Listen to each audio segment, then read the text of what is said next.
COVID-19 hit us all like a thief in the night, a totally novel disease. It is this century's biggest global public health crisis. Without a known cure or available treatment, our healthcare workers stood up in the line of duty as they are closest to the line of fire. Dr. Michelle Natividad shares her experience in the ER as well as the changed dynamics in hospital care. Meanwhile, mental health nurse Jen Atayde relates how she's treated patients who are feeling stressed, depressed, and isolated. So it has been busy, and because they're both COVID referral centres, I do need to treat patients who are COVID positive. And we were trained really well in Victoria. We were well-resourced. We were trained with PPE to protect ourselves and to protect each other. But I found that wearing all that gear kind of created almost a layer, a barrier between a doctor-patient interaction. So I always have to remind myself to look past the diagnosis of COVID and to see the person. Because it's never a person's fault if they're diagnosed with COVID. Unfortunately, earlier on in the pandemic, there seems to be a stigma attached to being diagnosed with COVID, and they felt like they were kind of isolated and lonely in the ward hospital. So when I meet them in the perioperative setting, I take the time to talk to them, not just about their perioperative management, but their day-to-day lives, their concerns. I answer their questions, and a lot of these patients are extremely grateful because a lot of the times in hospital they have felt loneliness, and while talking to the doctors and the nurses and the hospital staff, they feel that warmth of human interaction, because for a long time in hospitals there were no visitors allowed. And that is very, very important for patient recovery, is to be able to connect with their family and friends. Mm-hmm. And I think the technology really took off during the pandemic, in the sense that we were able to give patients iPads to be able to call their family, to be able to communicate with the family.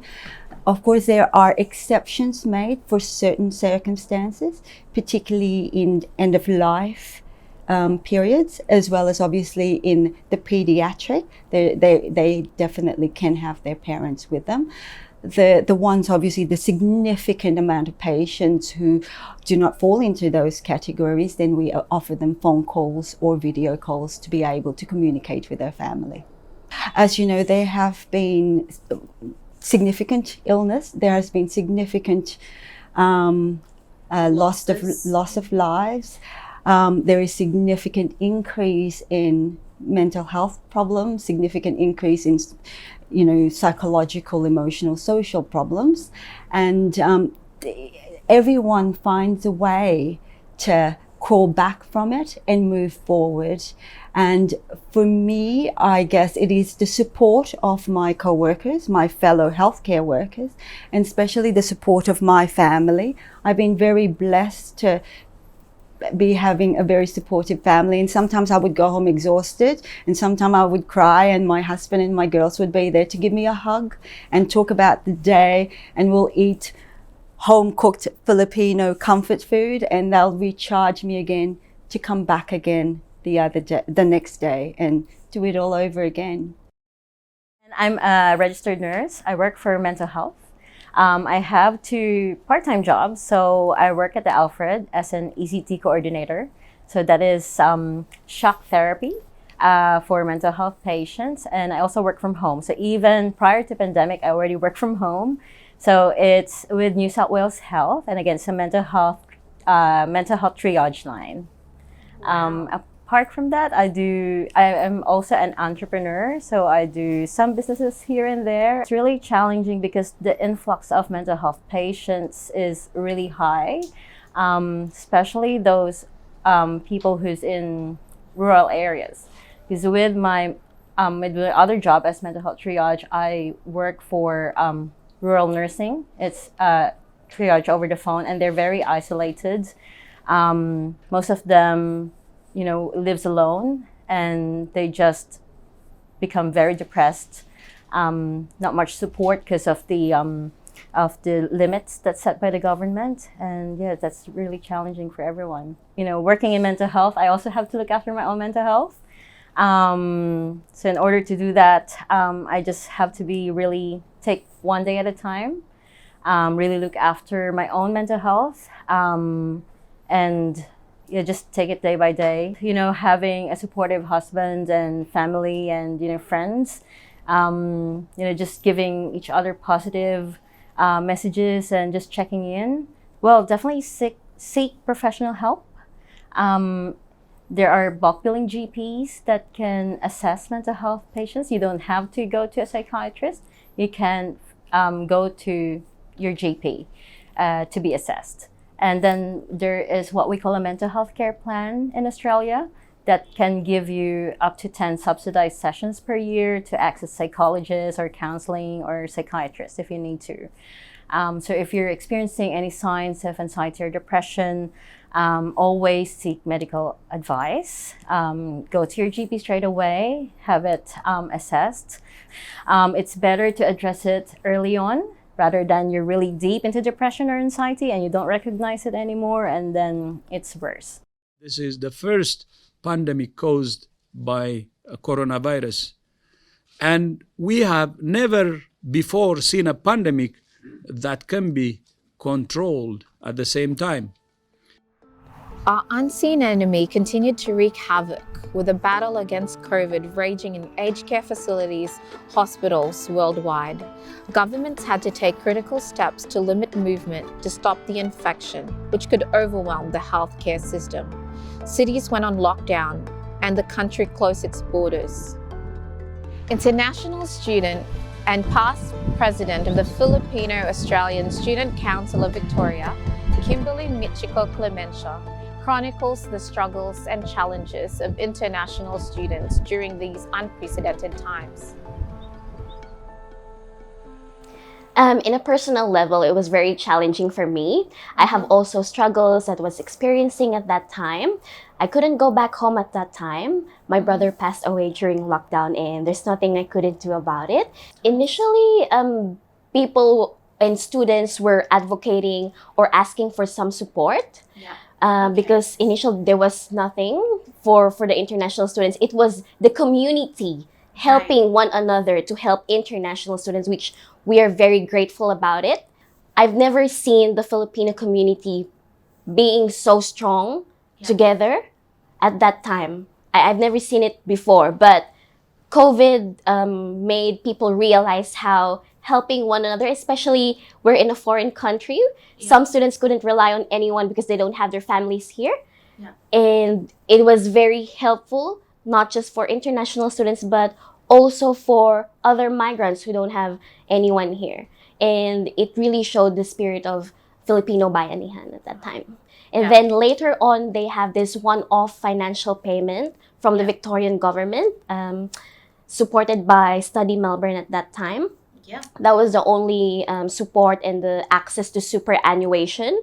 And with the stories of international students who were living on their own and just sharing a flat with students who 5 other or 10 other students. Yes, that was the struggle for them because they said one person in the house will have COVID and then they couldn't get out and they have to be isolated as well. And some of them has to stop working at that time because they're not allowed to because there's someone in the household who has COVID. And then when the restrictions started to lift, we did our very first in-person activity, which is the Kamayan Festival. We didn't expect a lot of students to come because it was still there were still some restrictions in place at that time, but around 150 students came and they were very happy because they said it's been so long since they were able to connect with friends. They were locked in a space where they couldn't do anything, so they were very grateful about it. The Philippine Consulate General of Victoria stood with international students as well as Filipinos who were stranded and impacted by the pandemic. Consul General Maria Lourdes Sarcedo shares how she was able to provide assistance and support even amidst the infancy stages of the consulate, having only just arrived in Australia herself. I got my assignment order in June 2020. I was in the middle of the first year of the pandemic, right? But I had several cancellations in coming to Melbourne. Finally arrived in November, end of November. Okay, so the consulate formally opened in April 2021, and we invited the Ambassador Maria Helen de la Vega, and a member of the Parliament, and from the DFAT Victoria State Office to grace our event. And it was attended by over 100 members of the Filipino community. At the early part of the pandemic, when people were scared, they didn't know what's happening, and there was request from both the people themselves and also from the community and the government if they wanted to be repatriated. I think the consulate, I wasn't here yet, but the consulate assisted in 2 mass repatriation with the help of the Philippine Airlines and other concerned individuals who helped repatriate hundreds of Filipinos who wanted to go back to the Philippines. Also assisted individual requests for repatriation after that. Essentially from those who really wanted to go back na elderly seniors, and some of them had requested for financial assistance, so we have to tap the Assistance to Nationals Fund in the DFA. We've done that for a few. In 2020, we were able to serve around 2,600, but in 2021, we were able to serve 12,896. Apart from the delivery of consular services, we did manage to have the overseas registration for the national election. We've opened here to serve our Filipinos in Victoria, but we also cover South Australia and Tasmania. We know that in South Australia, we also have over 25,000 Filipinos there of Filipino ancestry. Yes. But of course, in Victoria, as of the latest census, you have about over 95,000. Yes. Yeah. And in Tasmania, around 3,000 to 5,000. We managed to go to Adelaide in 2021 once, and in Hobart in early part of this year. And we went back to Adelaide again just recently in September. As people remained in isolation, the economy took a hit downward and businesses really struggled to stay afloat. Technology allowed a few entrepreneurs and professionals to pivot and regain their footing. It offered a new platform for business owners and customers to transact and keep shop doors open virtually. Unfortunately for some, they were unable to recover as whole industries shut down, making recovery far-fetched. Singer-songwriter Marianne Vanderhorst found new streams of income to connect with a wider audience utilizing streaming platforms. This ensured that income still was coming in even though bars, concerts and events were shut down because Victoria was still in lockdown. I'm a singer-songwriter and I love music. I'm also working as a teacher's assistant and also working with elderly. Like to work with all like variety Of ages, so, yeah. And like my music, I want everyone to be like they can connect, like With your everyone. music. Yeah, with my music. Yeah, actually, a lot of musicians they they lost their jobs like me as well as a singer because there's no restaurant, there's no event. We were in lockdown. Yeah, lockdown, and we have to isolate at home. So I was thinking, what is the good idea to be, to continue the music or to earn something even if there's lockdown. So I've learned that there's an online platform that I can also entertain people at the same time I can earn something out of it. So actually, it's all over the world because of they can just watch the like my YouTube or other online sessions, and just one mobile away. Alright. Even if I'm in Melbourne, They can just watch. Yeah. Yeah, that's And awesome. because I have my page as well, like my social medias. They can just click the link and easily they can watch the shows online. You are what you believe yourself to be, and make it happen. As a singer, I want to defeat, what I call that, like to beat the sadness or the The depression that depression, people were because feeling. some Yeah. people are, honestly, a lot of people, they are depressed, especially the musicians, because they cannot perform anymore because of the lockdown. Some people, I've just had a friend, he committed suicide. So Oh my so goodness. for me, music is a good therapy. That's why I keep on writing songs, and that's where can I express my feelings. You truly should never leave me. You are my only, my one and only man. I also write some inspirational song because it's good, especially at this time that we are a survivor. Like we we need to keep the music alive. We need to keep, life is too short, so you always enjoy it. Something like that. I always make people inspire with my music. Not everyone was fortunate.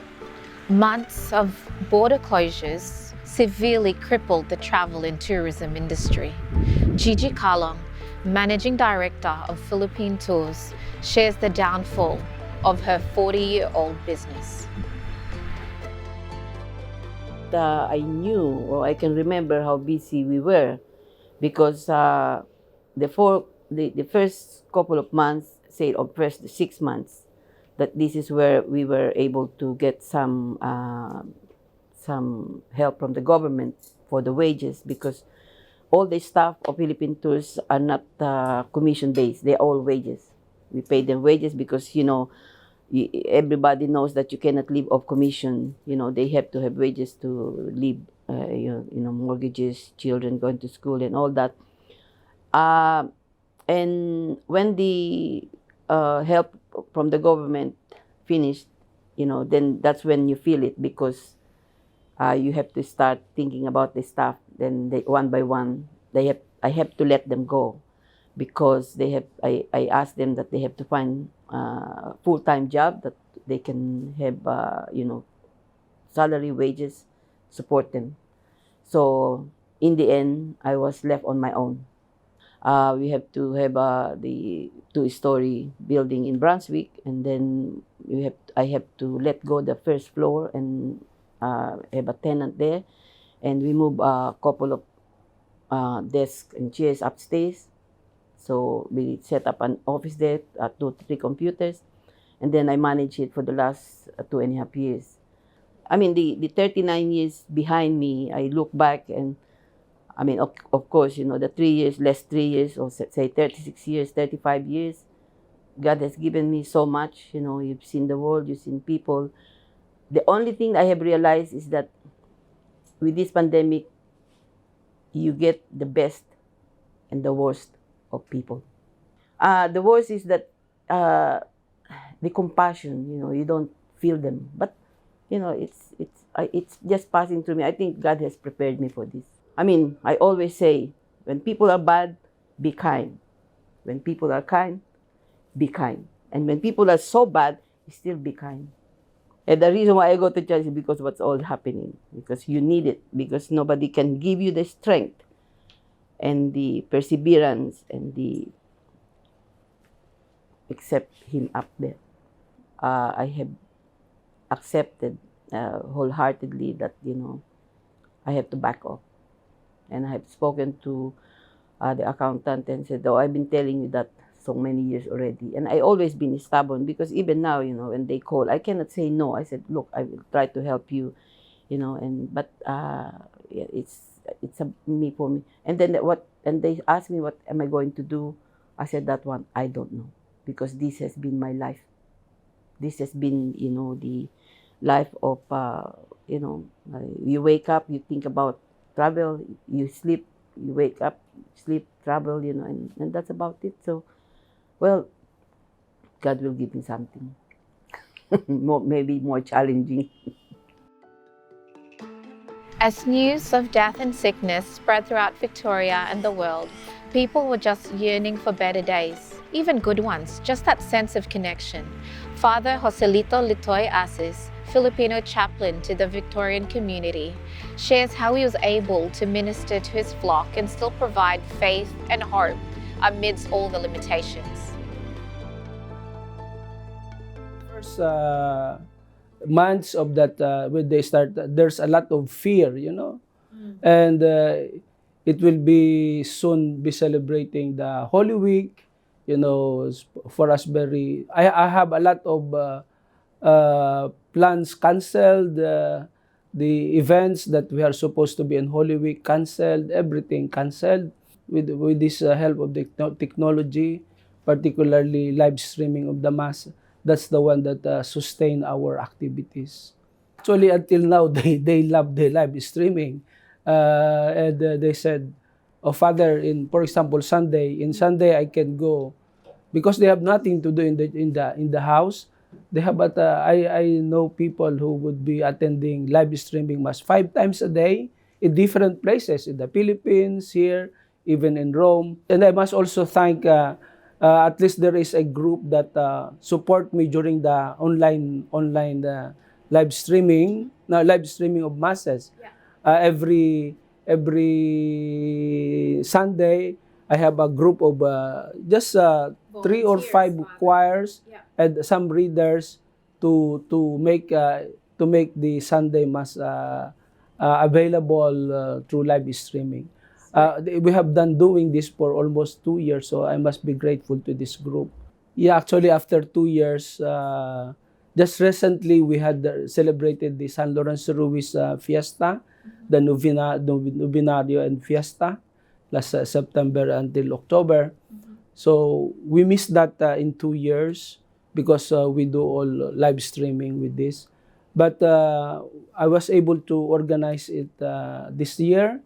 And, every night, every novena night, I invite different choirs. So that means I have at least 10 choirs involved. Every day, different choir.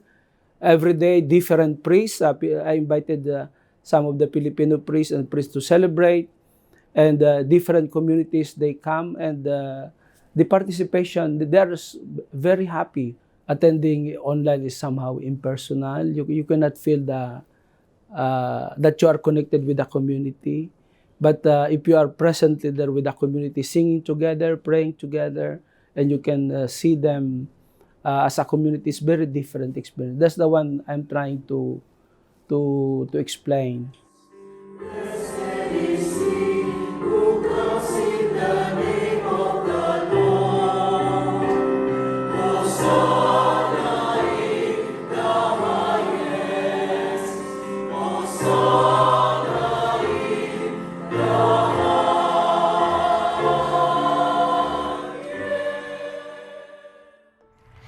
Lest we forget, when we were embattled left and right, compassionate people and organizations reached out to offer a helping hand.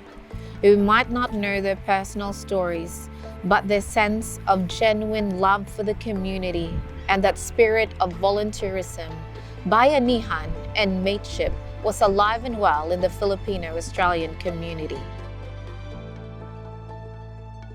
Three Filipino-Australians, together with the organisations they belong to, Lulu Lorenzo, Faye Gillis, as well as Rock Sothu, shares how they were able to provide genuine assistance to all the impacted members of the community.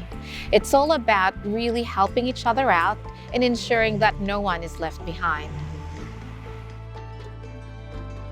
I am with the Filipino Association. Yep. Yes, I'm currently the president of the Filipino Association of Victoria.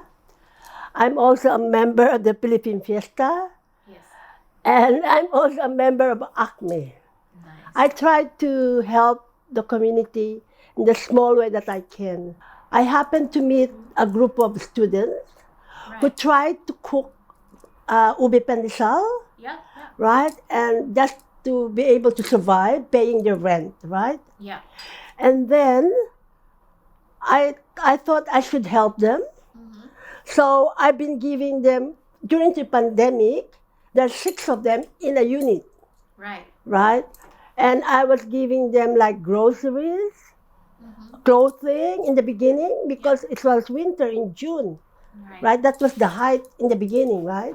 Yeah. Yeah, blankets, and I've asked some friends to give some old clothes too. I buy them groceries, some like even Glen 20, whatever is basic need in the house. Right. Even after, right after the pandemic, I still supply them, you know, the 10-kilo rice. A few months ago, they were lucky they got the residency now. That's awesome. So That's very good for them. But when the pandemic was on, they were hardly surviving. You have to share a bit of what you have. Yeah. You know what I mean? for sure. If there's somebody, it must be a genuinely help that they need, right? You know, if I really think they really need help, I help in my own way. Actually, in the beginning, I didn't want to have vaccination, but then I said I prayed to God. If I need to have a vaccination, lead me to it. And one day I was on the way home. The doctor said I have an excess Pfizer, right? Yeah. So I went straight to him, and then I started the vaccination. Your approach to life should be like, if things happen like that again, you just have to be positive again that you can survive, you know. Just never give up. Never give up. Never That's give the up. thing. Yeah. Yeah. Forgot to mention. Yes, tell us. I have never had COVID. One of the Amazing. lucky ones. What I did, I cut off ginger. Yes. And then with hot water and lemon and garlic. And after a while, I was okay. So from that time on, I make sure I have ginger and a bit of lemon and garlic every day. Just make sure you do healthy things in your life, the food, exercise, and all of that. Maybe, you know, and ginger. To tell you the truth, I'm a digital mentor of Be Connected. Okay, Be Connected. It's like by the Australian government and the company from UK. We teach from what is a computer through online. You study just online. Okay, from how to detect scam, you will know about it. How to be in Facebook, how to be in FaceTime, how to be in different apps in the internet. I teach them how to do all those things, how to download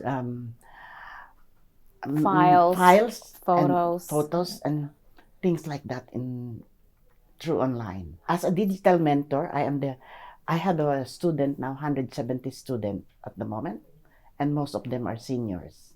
During the pandemic, helping people, I'm also a volunteer with the food support. Yes. There was a time that you can only travel 5 kilometers. I, as a volunteer, essential food support, I delivered food, especially if a client had COVID. But I have to be careful. Of course. I only leave the food on the gate, and I stay in my car. I look if she get out and pick up the food. Right. I was allowed to travel more than 5 kilometers As a volunteer. because food is essential. I was sure that I will survive because I know that I'm healthy. I'm healthy. healthy in mind, healthy in body. I know the pandemic will not hit me. Hindi ako sigurado. But I'm sure for others, that's why I help senior. I help them support mentally, calling them nearly every day. Have you done this? Have you done that? And what are the rules of the government we have to follow, especially vaccination? All of my senior did the fourth, the vaccine and the booster, and that's keep us going So that during the COVID. We're getting to normal now. My group are doing dancing, meeting up, going to restaurant. What keeps me going is love. Love of my family, extended family, my friends, friends of my friends, especially senior members. Love and hope, and hoping that this will end soon. I keep on telling them that this pandemic will end soon and we will be as normal as before. At this stage in my life, the community beckoned me. Okay, I will be first to admit that during my long time or professional career here in Australia, I haven't really been actively involved in the Filipino community. But during COVID, I heard that calling. The world may have stopped. The community continues to hum along, and that's when you actually find that more people need you. Okay, more people actually clamor for company. More people clamor for social connection. Okay, so I have evolved in so many ways. I have been in business. I have been in finance, but I'm in a space that I enjoy now, which is giving back to the community. And I am so grateful that FCCDI is there. Oh, we're so lucky we're in Australia. Okay, I know you probably heard this a lot of times, we're the land of milk and honey, and we are, The government really stepped up to the community during pandemic, and we actually were really, really busy with the community. We had COVID support from the government, and like I mentioned before, we had the mental health program that we ran. We had the technology program, the Be Connect program, and then we had the food bank. Okay, so those in itself really kept us busy. We were online talking to the elderly and giving them comfort in their own spaces because, they were pretty much isolated during that time, like the rest of us. Okay, so, and we were there offering support as well over the phone or whenever possible through Zoom, okay, or through visits. There were some times that we had a little window of time that we can actually connect physically, and we took advantage of that. But for most of the time, it's really to the Zoom. One program that we ran successfully was the food bank. Okay. Yes. Initially, we were paying, like for the full cost for the food bank. And they themselves did the post-implementation review on that program. And they had checkers across to see how we're doing. But they saw that the community was really benefiting. So the aid was going to who it was supposed to go to. So they ramped up their delivery to us. So amazing. To this day, they do deliveries of food and goods to us once a week. And to this day, we're able to supply 100 families or elderlies every week. Amazing. And it's still ongoing. We're finding it hard to get volunteers these days. But we do have volunteers that do come, and we have regular volunteers. But yes, if we have enough, if we have more people willing to volunteer, please reach out to us. Being the voice of the community, connecting everyone, and ensuring that everyone is aware and safe was what publishers Alice Gregorio Nicolas and George Gregorio aimed for during these challenging times.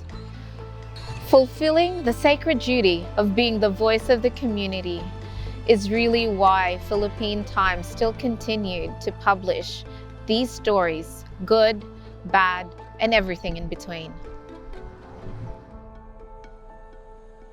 It was hard for us because this is the first time that we have COVID, and breaking the news, it's really difficult because we're also personally experiencing things like how to be careful, how not to get COVID, and the community, we need to report every day.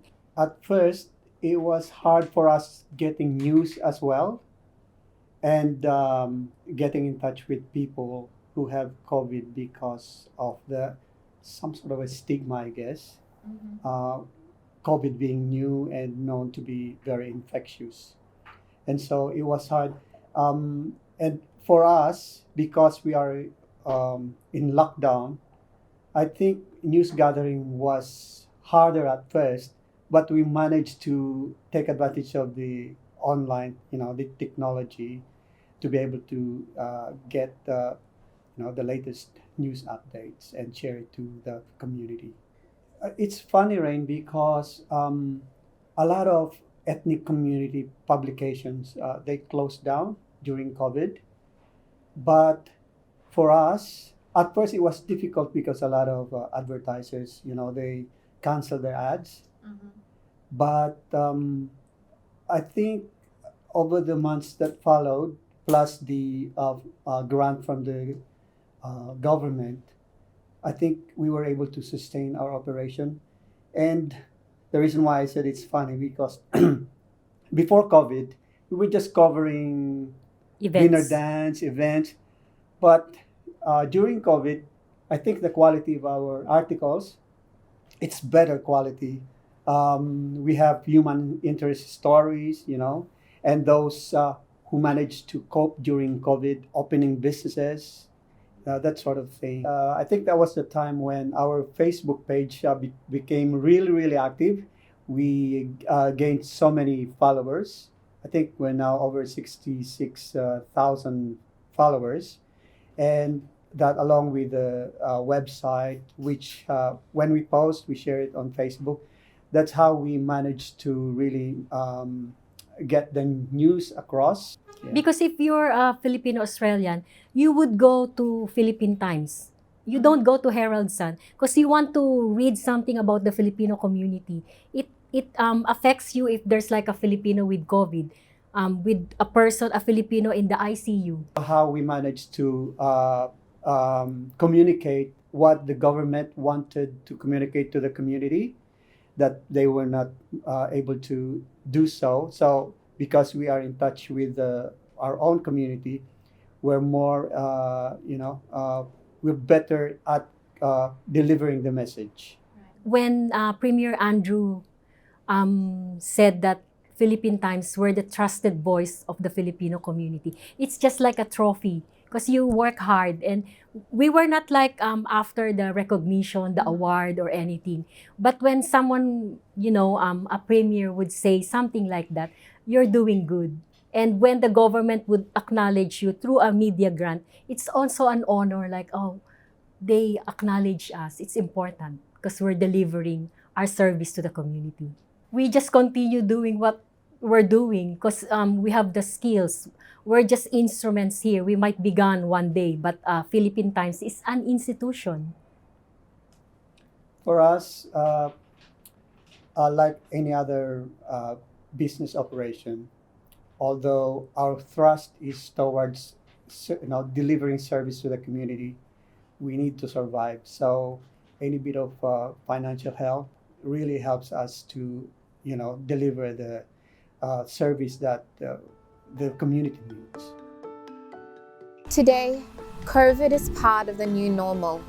We all could gather again, hug our loved ones, go to school, dine out at restaurants, and be mask-free in public. That means, though, that the community still needs to ensure that COVID-safe protocols are being followed. This is Rain Cabrales-Seeker from Philippine Times, Melbourne, Australia.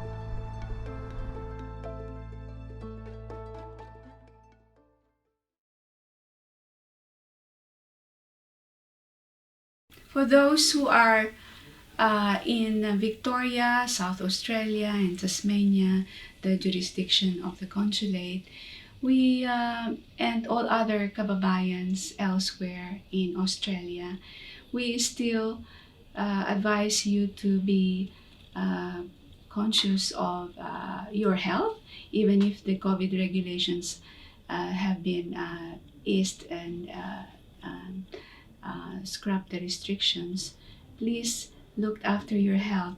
Please be vigilant that there may still be virus roaming around, so look after your health. Health is wealth.